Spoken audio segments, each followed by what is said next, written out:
Let's look at a few examples where we can understand what really increasing scope means. I'm taking some job descriptions, real job descriptions at each level. I've highlighted some key phrases or words in here. So you can see this is a senior TPM role at Microsoft. They're asking for someone to be the key contributor in a specific team and managing the day-to-day capacity and prioritizing based on the business. This is a very important role. It is a big business. I think it says $billion plus here, right? So it's about capacity planning. Complex, yes, and you're a key contributor.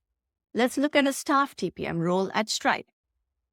They're talking about this particular space, banking as a service, and saying you're playing a key role within the engineering organization and driving products or programs across the span of the organization. So now you're not just the key contributor, but you're really driving it across the entire organization. And considering the size of Stripe, this is probably a big organization. It goes on to say here what all you will be responsible for, so you can see that. But if you look further down, it says you are not satisfied about just delivering the program. You are discerning about this infrastructure, the product architecture, obsessed with quality, reliability, and correctness. So what they're trying to ask you to do is really dive deep into that space and identify the problems that can actually be fixed or resolved in order to make the product, say, more scalable, more reliable. That requires a lot of deep technical expertise, along with then understanding how you can solve those problems, because you probably have to work across different teams. So there is a stark difference because the status quo isn't enough, is what they're saying. Now let's look at a senior staff TPM role. This one is at Cruise, and it says you are driving end-to-end vehicle platform development. If you think about that, it says vehicle platform. It's an entire platform that goes onto the vehicle or enables driving of that autonomous vehicle, which means you are probably working across multiple organizations. And it says here AV software, embedded software, hardware, GM is General Motors in this case.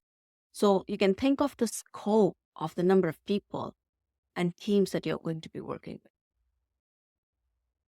It also says you're going to focus on development of cross-functional and cross-program plans. So you're not driving the entire program plan. So this probably involves working with other TPMs. It probably involves working with multiple directors and VPs as well. That's what's required at the senior staff level. And you're required to do everything from, it says, monitoring, execution, identification, risk mitigation. Finally, this is a principal TPM role at Amazon. And it says you're owning the tech priorities and roadmap. And you're working closely, not just with technical and product, but also with business leaders.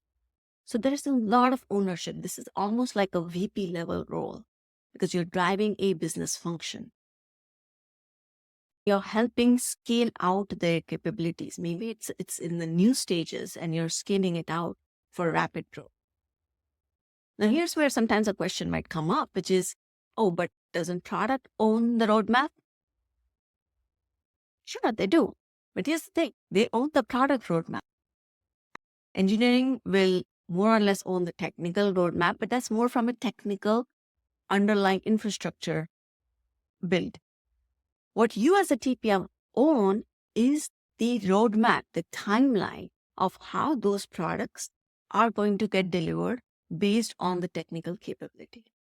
So you're owning the roadmap in terms of the timeline, in terms of what components and pieces are being launched at what time. How are you going to phase it out? That's where you understand the priorities, you own those priorities alongside product, and then you deliver on them. So I hope this gives you an idea of what is the increase in scope at each level. As you can see, when you have big scope, there's big impact most of the time. The impact often comes in form of a reward. So you can see this is a compensation, total compensation for TPMs in US based on certain data from a couple of years. You can see the increase. In fact, if you think about it, the increase in compensation is following the same curve as the complexity. That's exactly the reason why, because at higher levels, you're dealing with more complexity. So you're getting rewarded for your ability to do so. You can see that with each level after senior, it's almost a 20 to 30% increase. So how do you measure your impact? I like to think of impact as the sum of what and how. What and how. What being the results you achieve and the actions you take to do those. The how is the skills you use, because you use many different skills. The behaviors you exhibit, which is different than actions. That is how you measure impact. What did you do? And what did you achieve? And how did you do it? With that, I hope your understanding of the TPM levels is clear.